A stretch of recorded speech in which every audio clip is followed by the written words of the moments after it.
My name is Don Simons. I'm a co-creator of this old neighborhood reunion. My family surprised me with my 50th birthday party. And a few weeks after that, I recognized there's a lot of people that I had not had contact with over the years, especially my buddies. So I called Russell Calvert and suggested that we get a picnic together in which we call the Roundup. And that was 1993 at Gallup Park. We started off with just having a retreat, so to speak, with just the guys that we grew up with. Don Simons, myself. At that time, it was called a Roundup. We had about 55 men showed up from all parts of the country, and they all signed their name. And I still have a copy of the original people that were at that picnic in 1993. From there, quite frankly, the ladies were a little upset in the community that we did not include them. All the guys, or most of the guys we grew up with, showed up, but a couple of the ladies that grew up with us found out we had this, and we got threatened. Said if you have another one and not invite us or make us inclusive of what you're doing, then there's going to be some trouble. So we took it to heart, and from then on we invited everybody, and that's where we decided to have it on the first Saturday of August every year. And it's just evolved over the last 25 years or so. This is our 25th anniversary, but in 2019 I created these shirts that also has the imprint on the back of the original old neighborhood. And so this happened to be the 25th because in 2019 when I designed the shirts, COVID started in the next year. COVID interrupted our 25th anniversary, but now in 24 we decided to have, rekindle, and hopefully we can continue doing it every year.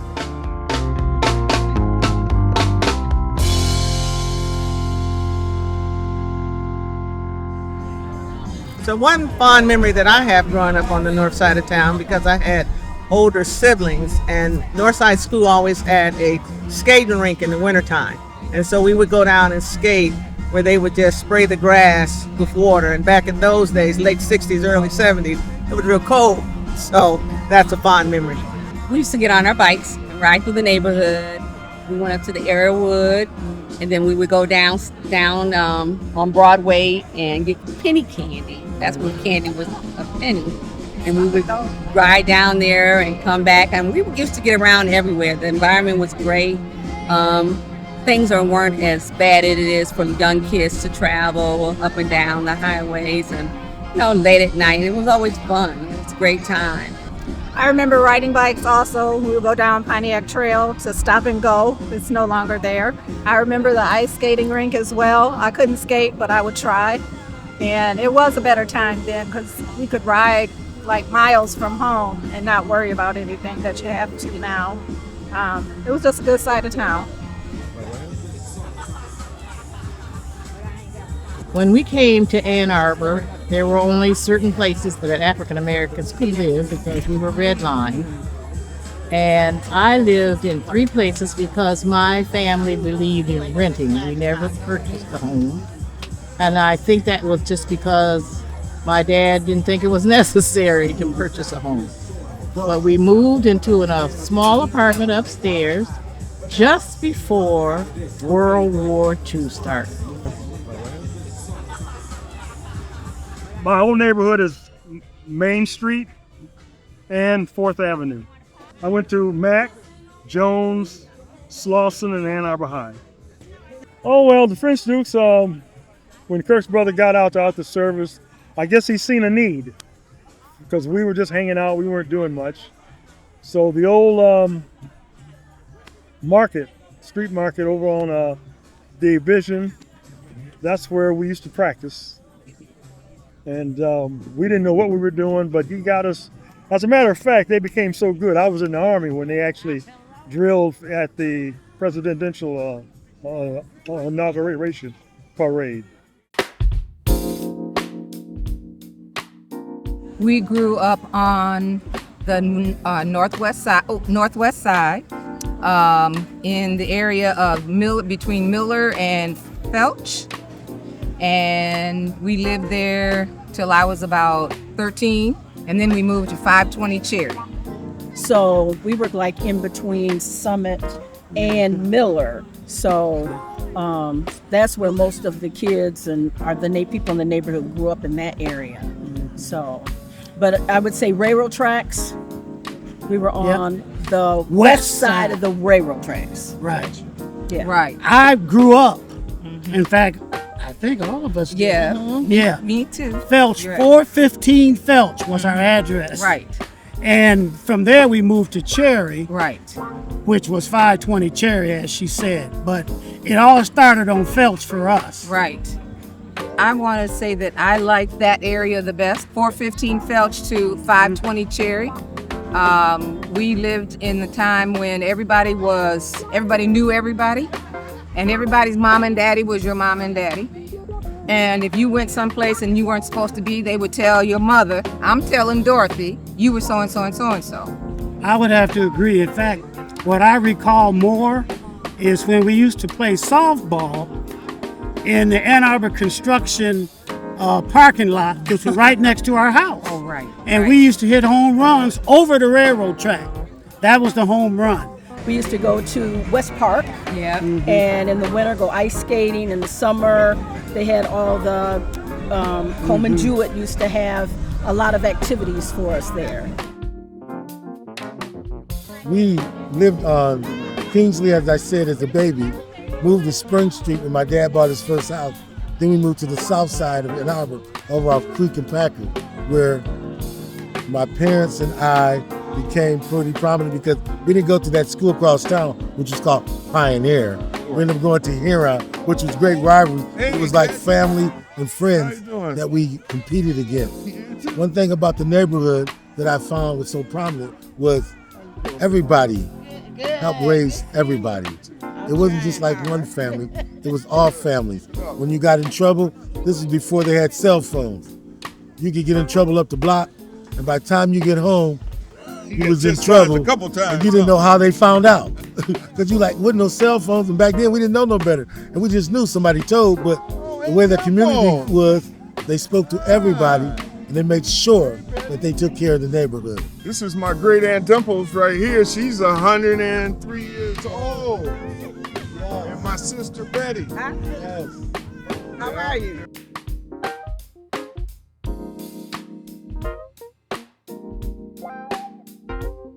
I grew up in Fuller Street. Actually, the address was 900 Fuller Street, in the middle of the block. The railroad tracks run along Fuller Street, and I was in the neighborhood with at least 14, 15 other black families. And Fuller Street, Glen Ave, Catherine, and Wall Street were target areas where people of color were living. One thing I remember clearly about that time was in the wintertime, trains were run by coal. And the snow would be white and beautiful until the trains come by. You go outside, there'd be black soot on the snow. One of my highlights of living on Fuller Street, my brother and I both were golfers. I worked at the Rock Pile Golf Course when I was 11 years old, which is now all the property of the University of Michigan. They have a swimming pool down there in the soccer fields. But I remember clearly my brother and I being in the front yard. We'd hit golf balls over Fuller Street, over the railroad tracks, over the trees, over the river, into Riverside Park. And I enjoyed that time living in the neighborhood. This is my first time at a reunion. It's very enjoyable. I see people from my past that I recognize. It would just be better if we could figure out a way to get the younger generation here as well. But I love the event. Well, the old West Side reunion is very important. We're talking about camaraderie. We're talking about black people who lived in the community, who got along, who taught their kids to get along. And so we need to pledge forward and continue this. Unfortunately, the world doesn't view things quite the same way. We are used to judging by the contents of character, not the color of people's skin, but we're moving away from that, which is unfortunate. And this is good to get together because we are all in different cities now. They moved out of the neighborhood. I know that several of my doctors I work with at my hospital now live in that neighborhood. You know, so the landscape changed, the houses are changing, and this is a way to get back together and congregate and see people you haven't seen in years. We as a committee have really concentrated on trying to get people here in all kinds of ways because we know people are in diverse places. They're in different cities, different states. When we get together, it's such a good time. Like some of the people that are here right now, I haven't seen in 10 years. It just feels comfortable, I guess, more than anything, that we can still communicate even though it's been so many years that we haven't seen each other. You feel comfortable. You say, oh my gosh, there's so-and-so, there's so-and-so. I haven't seen you in 10 years or 15 years. Relationships make the world go round. And if you don't have relationships, it's hard to make it in the world. I mean, you all know that. And that's what this does. It kind of rekindles that relationship. Yes. You know, because it's important to all of us to stay together as a family, as a people, to get together in reunions, and just like any family reunion, just to get together and see one another again. Yeah.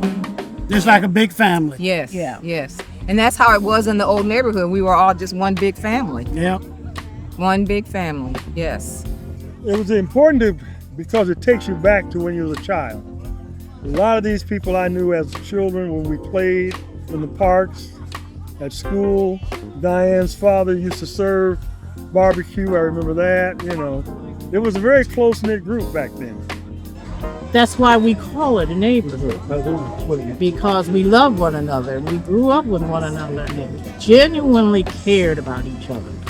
So that's where we are as a neighborhood and why this picnic is really important to us.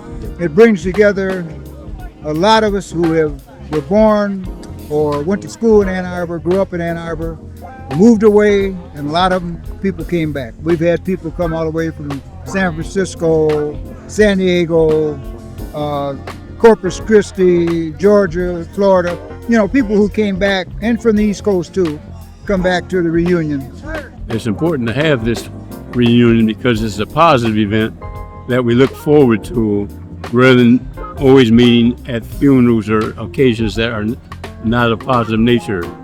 I think it's very important that the younger folks can pick up the torch or the baton and carry it forward because it is a legacy of the culture of the Afro-American community in the neighborhoods. And I'd like to extend a thanks to everybody who has participated and supported us over the years. And I want to give a big shout out to a fellow young man who was instrumental in the 499 Union, who has been very supportive of what we do for the community. And they've donated